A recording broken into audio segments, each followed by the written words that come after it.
When the price of oil skyrockets, the most common reaction is to immediately blame a war, an international crisis, or some new shock in the Middle East. However, this time, that explanation alone does not tell the whole story. What appears on the surface to be a traditional geopolitical crisis may hide behind it a much colder, more calculated, and more profitable mechanism for those who know how to exploit market fear. And that is exactly why understanding the price of oil today has become so important.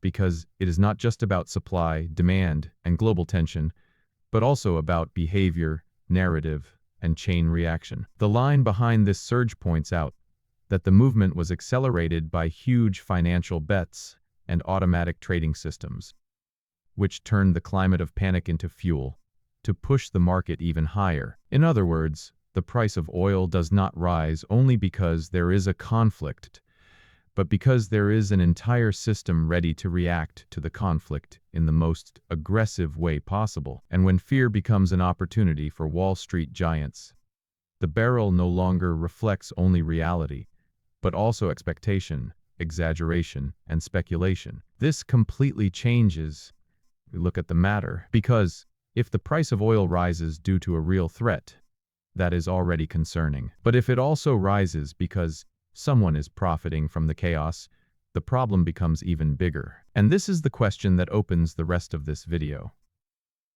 After all, who is really behind this surge?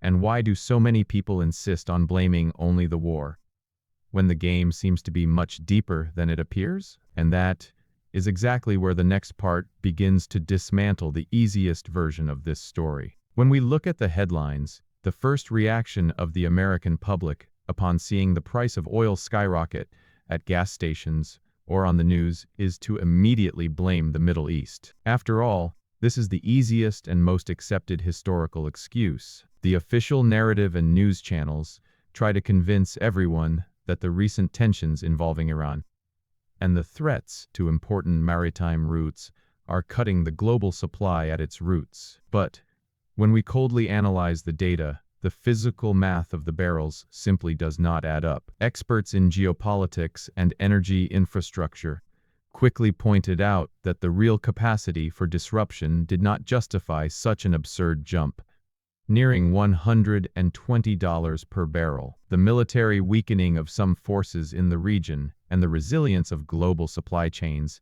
show that there was no real lack of fuel in the world to cause this level of stress. In reality, the price of oil was used much more as a thermometer for fear than for true scarcity. For those who follow the scenes of the financial market and understand the psychology of the masses, it is very clear that the war narrative served as the perfect emotional trigger. Human beings tend to act on protective instincts in the face of global threats, and big market players understand this behavioral predictability better than anyone. When the media begins to bombard the audience with alerts of an expanding conflict, the perfect smokescreen is created. At that exact moment, the price of oil stops being a reflection of how many barrels are actually being extracted in Texas or exported through the Persian Gulf. It becomes a purely speculative bet on how scared the average investor is. The average citizen in the United States, whose routine is totally dependent on highways and feels every extra cent at the gas pump,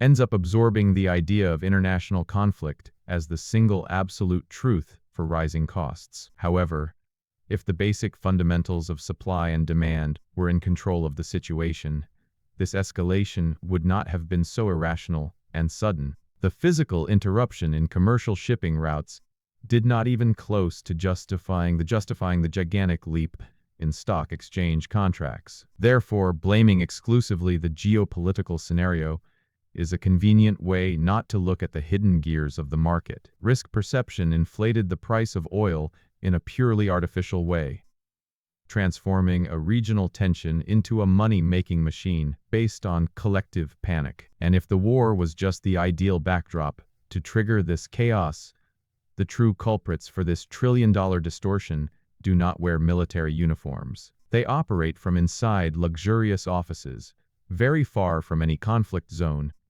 using volatility to their advantage. To understand how the price of oil really skyrockets from one hour to the next, one must look at the financial heart of New York and Chicago. The true architects of this astronomical rise are not the producers in the Middle East, but rather the multi-strategy hedge funds of Wall Street. These institutional giants operate with a very specific and often predatory business model.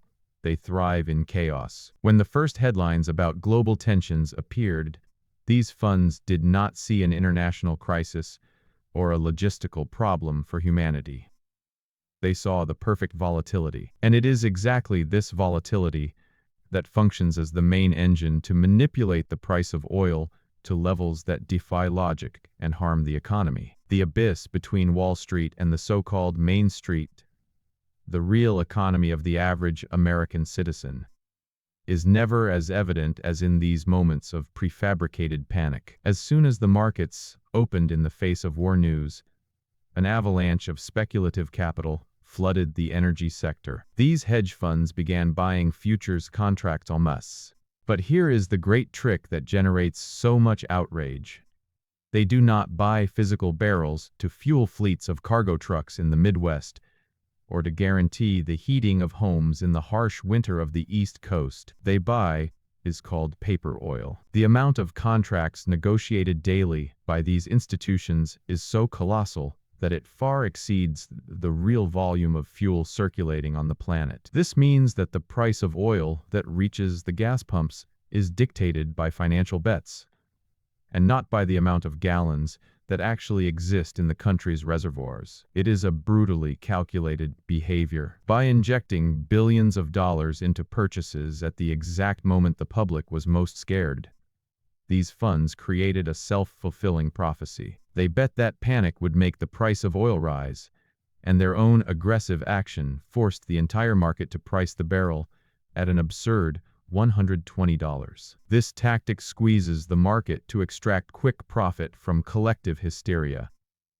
leaving the final bill for inflation in the lap of the population. It becomes clear that the real scarcity was not of energy, but of limits on speculation, proving that control over the price of oil is in the hands of those who play behind the scenes. However, it would be a mistake to imagine that these billionaire operations are made only by men in suits shouting buy orders into telephones. To be able to move the market with such brutality and at a speed impossible for the human brain, these funds rely on an invisible force, a silent army that reads fear in headlines and automatically pulls the trigger, pushing the market to a technological and frightening level. The true driving force that pushed this surge to historical levels does not breathe, does not sleep, and most importantly, does not panic. We are talking about high-frequency trading algorithms and artificial intelligence systems that today dominate the trading floors of stock exchanges.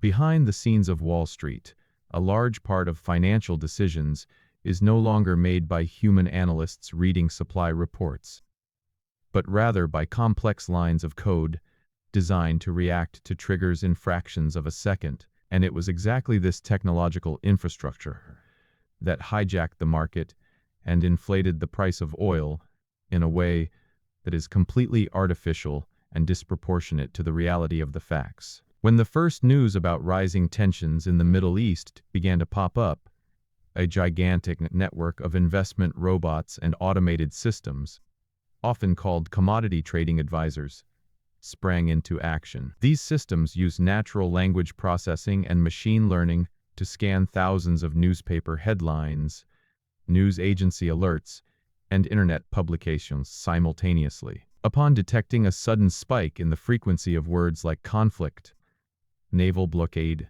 Iran, and war, these algorithms processed the sentiment of global panic and triggered massive, automatic buy orders. In this ultra-connected scenario, the price of oil became hostage to a brutal cascade effect, where the machine bought not because the world was out of fuel, but because its programming identified that the narrative of fear was gaining strength. The great danger of this extreme automation in the financial market is that it creates an aggressive feedback loop, often ignoring real economic fundamentals. As the first robots aggressively began buying energy futures contracts, a strong upward trend emerged on the charts. Immediately, other quantitative funds, which are purely programmed to follow market trends, detected this directional movement and also entered buying heavily. This ended up forcing investors who were betting on the fall to hastily liquidate and cover their positions to avoid larger losses,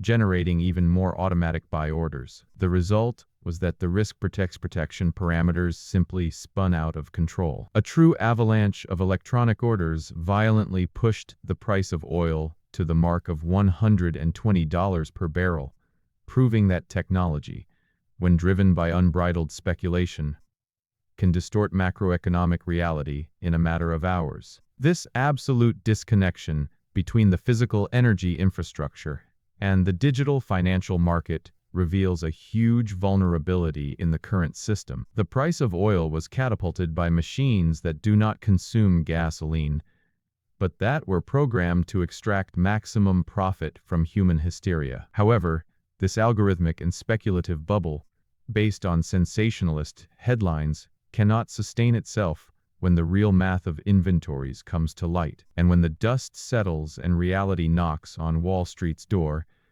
the impact of this financial roller coaster, it's both the balance sheets of billionaire funds and the pockets of those who need to fill up their car's tank. And when the cold math of the real world finally enters the scene, the punishment for those who tried to manipulate the price of oil is usually severe and, above all, very expensive. After all that algorithmic hysteria pushed the barrel to $120, the dust settled and the financial market had to look at the ports, the ships, and the global inventories. What they saw was exactly what the war narrative was trying to hide. The world was not running out of energy. As soon as it became clear that supply continued to flow, and that the geopolitical threat had been overestimated, the market suffered a brutal correction. The spell turned against the sorcerer, and the price of oil plummeted back to the $87 mark, with almost the same speed at which it had risen. For the big hedge funds that had bought at the peak of the euphoria, the result was a financial bloodbath, with losses in the billions of dollars in a matter of days. But if you think Wall Street losing billions is a happy ending to this story, the reality of the American economy is unfortunately much crueler. Even when the price of oil drops quickly in the international market, the damage to your pocket has already been done. This happens because our economy works with a very unfair cascade effect, where costs rise like a rocket, but fall like a feather. That window of time in which speculators kept the barrel sky high was enough to make road freight more expensive from coast to coast in the United States, increase industrial production costs, and pressure general inflation. The more expensive fuel at the gas pumps quickly made food on supermarket shelves more expensive and raised the cost of living for the average American. The manipulation of the price of oil does not only steal money from other investors, it erodes your purchasing power and generates an artificial inflation that takes months to disappear from routines and economic reports. In the end, it becomes very clear that the biggest shocks to our economy often do not start with missiles in the Middle East, but with codes and greed in the financial heart of New York. Understanding how the price of oil is truly formed behind the scenes is the only way not to fall for the easy news narrative and to protect your mind and your money. Now that you have discovered the truth about who really presses the financial panic button, I want to know your opinion. What do you think about having billionaire funds and trading robots manipulating the market, while the common citizen pays the inflation bill? Leave your comment down below. Do not forget to subscribe to the channel to continue discovering what really moves the world. And see you in the next video.